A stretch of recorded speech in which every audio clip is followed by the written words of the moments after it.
মধ্যপ্রাচ্য সংকট, Ukraine Russia যুদ্ধ ও ডলার সংকটে গেল 2 বছরে দেশের আমদানি রপ্তানি বাণিজ্য ছিল স্থবির, যার নেতিবাচক প্রভাব পড়ে বন্দরের অর্জনেও। চলতি অর্থবছরেও জুলাই আন্দোলন, ইন্টারনেট শাটডাউন, বন্যা, কাস্টমস কর্মকর্তাদের কর্মবিরতি, পরিবহন শ্রমিকদের ধর্মঘট সহ নানা চ্যালেঞ্জ মোকাবিলা করতে হয় বন্দরকে। তবে প্রবাসী আয় ও রফতানি আয়ের উপর ভর করে অনেকটাই ঘুরে দাঁড়িয়েছে দেশের অর্থনীতি। সবকিছু ছাপিয়ে সব সংস্থার সমন্বিত প্রচেষ্টা এবং বন্দরের কিছু সাহসী সিদ্ধান্তে প্রবৃদ্ধি ধরে রেখেছে চট্টগ্রাম বন্দর। অর্থবছর শেষ হওয়ার 15 দিন আগেই গেল বছরের রেকর্ড ছাড়িয়ে চলতি অর্থ বছরের 15 জুন পর্যন্ত 31,71,000 টিএস কন্টেইনার হ্যান্ডলিং করেছে বন্দর। বছর শেষে কন্টেইনার হ্যান্ডলিংয়ে নতুন মাইলফলক ছোঁয়ার প্রত্যাশা কর্তৃপক্ষের।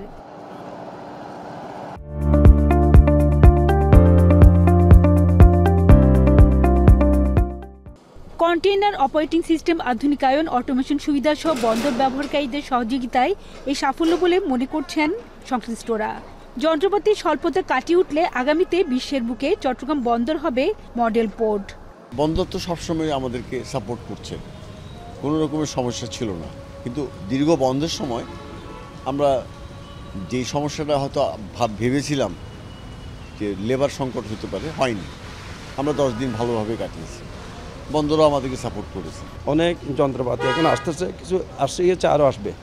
যন্ত্রপাতিগুলি যদি সাফিসিয়েন্ট হয়ে যায় তাহলে আমাদের চ্যালেঞ্জিং মোকাবিলা করতে কোনো অসুবিধা নেই। আর ইনশাআল্লাহ আমরা বন্দরের উত্তর থেকে অন্যান্য পোর্টের সাথে যেগুলো পৃথিবীতে যেসব পোর্টগুলি কন্টেনার বা ব্যাগ বাল্ক কার্গোতে অসাধারণ সাফল্য রাখতে, সেটার মধ্যে আমরা অংশীদারিত্ব হতে পারবো ইনশাল্লাহ। উন্নত যন্ত্রপাতি সংযোজন হলেও শ্রমিক সংকটে পণ্য ডেলিভারিতে বিলম্ব হচ্ছে অভিযোগ করে এই বিষয়ে নজর দেওয়ার আহ্বান সিএনএফ এজেন্টদের। পাশাপাশি পূর্ণাঙ্গ অটোমেশন ও ওয়ান স্টপ সার্ভিসে আরও দক্ষ কর্মী দিলে বন্দরের গতি আরও বাড়বে বলে মনে করেন সংশ্লিষ্টরা।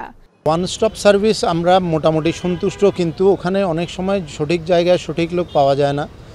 আর যেটা চার্জেস, আমরা টাকা পয়সা জমা দিতে ওখানেও কিছু জটিলতা হয়।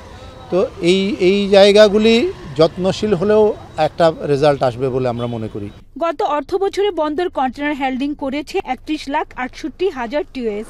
বর্তমানে লয়েড লিস্টে বিশ্বের শীর্ষ 100 ব্যস্ততম বন্দরের তালিকায় চট্টগ্রাম বন্দরের অবস্থান 64তম। কন্টেনার হ্যান্ডলিংয়ের নতুন রেকর্ড এই অবস্থানকে আরও এগিয়ে নেবে বলে মনে করছে বন্দর কর্তৃপক্ষ। হাজারে শিউলি, এখন চট্টগ্রাম।